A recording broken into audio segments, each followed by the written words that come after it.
اعوذ باللہ من الشیطان الرجیم بسم اللہ الرحمن الرحیم۔ سورہ شعراء کا اکثر و بیشتر حصہ جو ہے انباء و رسل ہی پر مشتمل ہے، سوائے اس کے کہ اور فرق نہیں ہے اس میں کہ اس میں ترتیب مختلف ہے۔ اس میں سب سے پہلے حضرت موسیٰ کا ذکر ہے اور قدر تفصیلاً ہے، اور دوسری بات جو اس میں ممیز کرتی ہے اسے سورہ اعراف سے اور سورہ ہود سے، وہ یہ ہے کہ اس میں حضرت ابراہیم کا تذکرہ بھی موجود ہے اور خاصی تفصیل سے ہے، لیکن اس کے بعد پھر ترتیب کے ساتھ حضرت نوح علیہ السلام اور پھر ہود اور صالح اور لوط اور شعیب، ان کا تذکرہ جو ہے پھر اسی ترتیب کے ساتھ ہوگا۔ آخر میں ایک بڑا طویل رکوع ہے سورہ مبارکہ کا، جس میں خطاب حضور سے ہے اور گویا کہ حضور کی وساطت سے جو بھی اس وقت مسلمان آپ کے ساتھ تھے۔ وَإِذْ نَادَىٰ رَبُّكَ مُوسَىٰ، اور یاد کرو جب کہ پکارا تھا آپ کے رب نے موسیٰ کو أَنِ ائْتِ الْقَوْمَ الظَّالِمِينَ، کہ جاؤ ظالم قوم کے پاس، قوم فرعون یعنی قوم فرعون کے پاس، أَلَا يَتَّقُونَ، کیا وہ ڈرتے نہیں ہیں، کیا وہ تقویٰ کی روش اختیار نہیں کرتے؟ قال رب انی اخاف ان یکذبون، انہوں نے کہا، حضرت موسیٰ نے عرض کیا، پروردگار مجھے اندیشہ ہے وہ مجھے جھٹلا دیں گے، ویضیق صدری، اور میرا جی رکتا ہے، سینہ بھینچتا ہے، ولا ینطلق لسانی، اور میری زبان جو ہے وہ بھی زیادہ رواں نہیں ہے، فصاحت اور بلاغت نہیں ہے، فارسل الی ہارون، تو پھر یہ اس پیغام جو ہے ہارون کی طرف بھیجیے، یعنی یہ کہ وہ میرا ساتھ دیں، میرے وزیر بنے، میرا ہاتھ بٹائیں۔ وَلَهُمْ عَلَيَّ ذَنْبٌ، اور میرے ذمے ان کا ایک گناہ بھی ہے، ایک جرم ہے جو مجھ سے سرزد ہو گیا تھا، اس کا تذکرہ آگے آئے گا سورہ قصص میں۔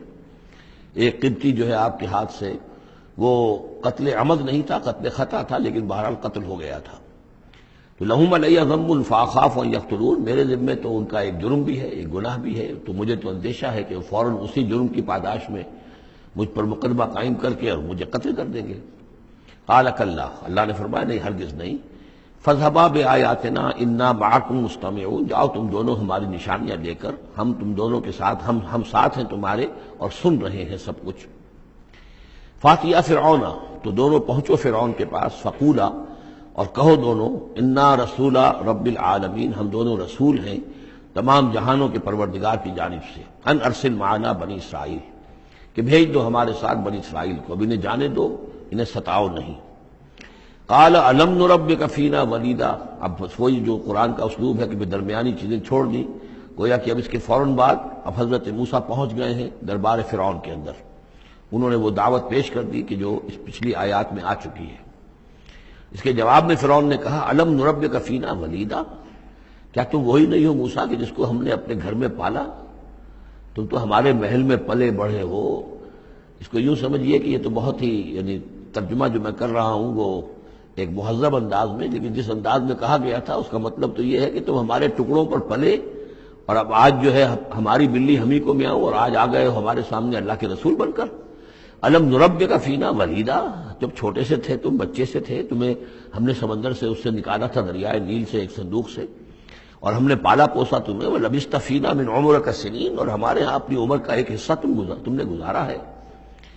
وفعلت فعلتک التی فعلت، اور تم نے وہ کام کیا جو تم نے کیا تھا، یعنی یہ کہ جو جرم تم نے کیا، تم نے ایک قبطی کو قتل کیا، وانت من الکافرین، اور تم بہت ہی ناشکرے تھے۔ قال فعلتها اذا وانا من الضالین، حضرت موسیٰ نے فرمایا ہاں میں نے کیا تھا وہ کام اس وقت، لیکن جبکہ میں خود گمراہ تھا، میں بھٹک رہا تھا،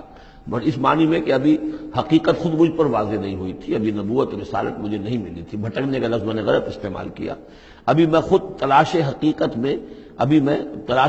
میں سرگرداں تھا، جیسا کہ میں پہلے سورہ فاتحہ میں بیان کر چکا ہوں۔ ضال کے معنی جو ہے وہ یہ ہے کہ ایک تو یہ کہ کوئی شخص بہک جائے کسی بدنیتی کی وجہ سے نہیں، غلط فہمی کی وجہ سے غلط راستے پر پڑ جائے، اور یا یہ ہے کہ ابھی وہ صحیح راستے کی تلاش ہی میں سرگرداں ہوں، یہ دونوں معنی اس کے ہیں لفظ ضال کے، اس لیے کہ یہ حضور کے لیے بھی لفظ آیا ہے، وَوَجَدَكَ ضَالًّا فَهَدَىٰ۔ قال فعلتها اذا وانا من الضالین ففررت منکم لما خفتکم، پھر میں تم سے ڈر کر بھاگ گیا، جب میں تم سے ڈرتا تھا اس وقت کی کیفیت یہ بھی تھی میری کہ مجھے خوف ہو گیا، اور تمہارے خوف کی وجہ سے فررت، میں بھاگ گیا یہاں سے، میں نے فرار اختیار کیا۔ وہب لی ربی، اب میرے رب نے مجھے حکم دیا ہے، میرے رب نے مجھے حکمت عطا کی ہے، نبوت عطا کی ہے، رسالت مجھ پر سرفراز فرمایا ہے، فوہب لی ربی حکما وجعلنی من المرسلین، اور مجھے رسولوں میں سے بنا دیا ہے۔ وَتِلْكَ اب جواب دے رہے ہیں ترکی بترکی جواب جس کو کہنا چاہیے، وَتِلْكَ نِعْمَةٌ تَمُنُّهَا عَلَيَّ أَنْ عَبَّدتَ بنی اسرائیل، اور اے فرعون تو یہ نعمت اپنی جو ہے مجھ پر جتلا رہا ہے، بڑا احسان کیا، ایک اسرائیلی کو اپنے محل کے اندر پال لیا، لیکن پوری اسرائیلی قوم کو تو نے اپنا غلام بنا رکھا ہے، وہ تمہیں نظر نہیں آ رہا۔ ان عبدتا، یہ لفظ نوٹ کر لیجئے، یہ تعبید جو ہے کسی کو غلام بنا لینا، کسی کو اپنا مطیع بنا لینا، جیسے انہوں نے کہا تھا کہ وہ قومہما لنا عابدون، ان کی قوم تو ہماری جو ہے وہ غلام قوم ہے۔ تو یہاں پہ حضرت موسیٰ نے وہی لفظ استعمال کیا ہے کہ تم میرے اوپر احسان جتا رہے ہو کہ مجھے اپنے محل میں رکھا تھا اور پالا پوسا تھا، اور تم نے میری پوری قوم کو جو غلام بنا رکھا ہے، اس کو جکڑا ہوا ہے زنجیروں کے اندر، اس کا کوئی تذکرہ نہیں۔ قال فرعون وما رب العالمین، اب فرعون نے کہا کہ یہ رب العالمین کون ہے جنہوں نے کہ تمہیں بھیجا ہے، جو تم کہہ رہے ہو کہ میں ان کا بھیجا ہوا ہوں۔ قال رب السماوات والارض وما بینہما، کہا کہ آسمانوں اور زمین کا آقا، رب اور مالک، اور جو کچھ ان دونوں کے مابین ہے، ان کنتم موقنین، اگر تم یقین کرنے والے ہو۔ قال لمن حولہ، اب اس کو آپ چشم تصور سے دیکھیے، دربار ہے، درباری بیٹھے ہوئے ہیں۔ اب یہ جو گفتگو ہو رہی ہے فرعون کی، براہ راست ہو رہی ہے حضرت موسیٰ کے ساتھ۔ اس مکالمے کو سننے والے سارے درباری بھی ہیں، وہ بھی سن رہے ہیں کہ کیا گفتگو ہو رہی ہے۔ قال لمن حولہ الا تستمعون، اب وہ کھسیانہ سا ہو کر اپنے وہ درباریوں سے کہتا ہے جو ارد گرد بیٹھے ہوئے تھے، سن رہے ہیں آپ یہ کیا فرما رہے ہیں حضرت موسیٰ، یہ کیا کہہ رہے ہیں، سنا آپ نے؟ قال ربکم ورب آبائکم الاولین، حضرت موسیٰ اس کا کوئی احساس کیے بغیر اور اس سے کوئی اثر لیے بغیر اپنی گفتگو جاری رکھتے ہیں، وہ تمہارا بھی رب ہے اور تمہارے جو پہلے آباء و اجداد گزر چکے ان کا بھی رب ہے۔ قال ان رسولکم الذی ارسل الیکم لمجنون،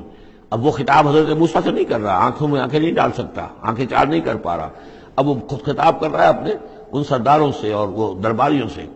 ان رسولکم الذی ارسل الیکم لمجنون، مجھے تو یہ رسول صاحب جو آپ کی طرف بھیجے گئے ہیں رسول بنا کر، اب یہ تنزیہ انداز کلام ہے،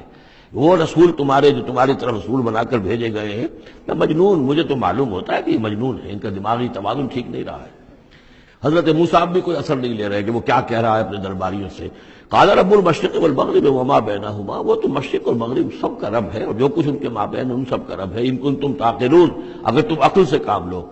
قال لئن اتخذت الہا غیری لاجعلنک من المسجونین، تو اب اس کا جو غصہ اور جلال ہے، اس نے اس انداز میں کہا کہ دیکھو موسیٰ، اگر تم نے میرے سوا کسی اور کو الہ مانا تو میں تمہیں جیل میں ڈال دوں گا۔ اس لیے کہ قتل کی بات نہیں کہی، اس لیے کہ جیسا کہ میں عرض کر چکا ہوں، ذاتی طور پر محبت کرتا تھا حضرت موسیٰ علیہ السلام سے، چھوٹے بھائی کی حیثیت رکھتا تھا، ساتھ ہی پلے بڑھے تھے محل کے اندر، لہذا وہ ذاتی محبت تھی، تو کہا مسجونین، میں تمہیں جیل میں ڈال دوں گا۔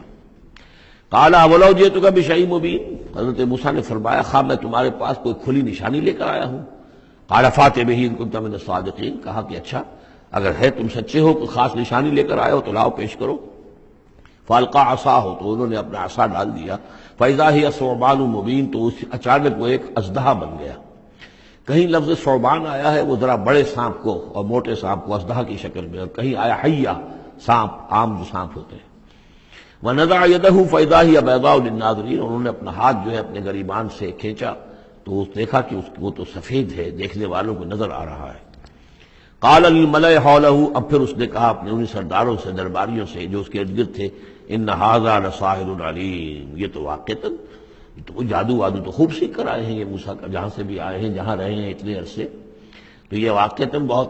ماہر جادوگر معلوم ہوتا ہے۔ یرید ان یخرجکم من ارضکم بسحرہ، اور یہ چاہتا ہے کہ اپنے جادو کے بل پر تمہیں تمہاری اس ملک سے، اس سرزمین سے بے دخل کر دے۔ فماذا تأمرون، اب دیکھیے اب آیا عقل میں آ گیا ہے، اس نے سمجھ میں آ گیا کہ سچویشن جو ہے وہ اتنی سادہ نہیں ہے، بڑی پیچیدہ ہے۔ فماذا تأمرون، تو اب آپ لوگ کیا مشورہ دیتے ہیں، کیا کرنا چاہیے؟ دیکھیے یہاں لفظ امر جو آیا ہے یہ مشورے کے معنی میں، تو امر حکم کے معنی میں بھی ہوتا ہے، مشورے کے معنی میں بھی ہوتا ہے۔ صدق اللہ العظیم۔